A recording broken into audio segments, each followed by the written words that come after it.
ትዝ ካላችሁ ማለት ነው እኛ የሆነ ትንሽ ረብሽ ሲነሳ እንዲህ ብለን ዘምር ነበር ታውቃላችሁ።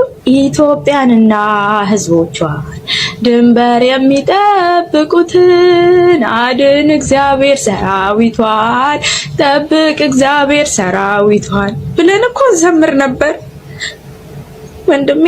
ዛሬ እኮ ቤተክርስቲያናችን እኮ ተቃጠለች። ያ ሰናይ ዲያቆኑ እኮ ያ ጓደኛክ ድምፁ የሚያምር እሱም እኮ ተገደለ።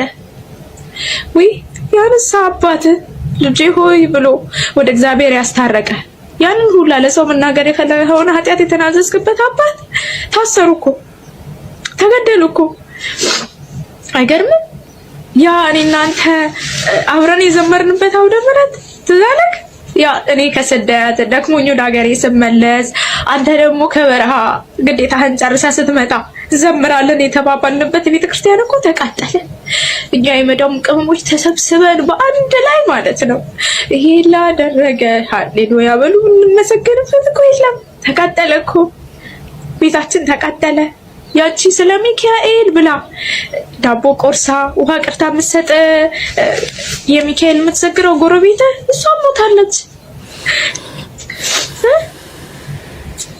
ያ አብረህ ከበሮ ለማምጣት የተሽቀዳደምከው ባልሆነ ነገር የተከራከርከው በሰንበት ትምህርት ቤት ምክንያት በቤተክርስቲያን ምክንያት የተጣላኸው ጓደኛክ በጣም የምትወደው ማለት ነው እሱም እኮ ሞተ።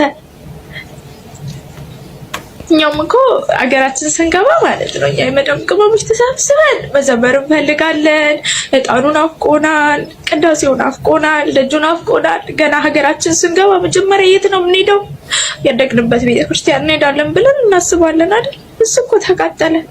ሀገራችን እንዳንገባ ምኞታችን ሁላ እኮ እየጨለመ ነው። እንዳንናገር የሚሰማን የለም። ዝም ስንል ተቃጠልን።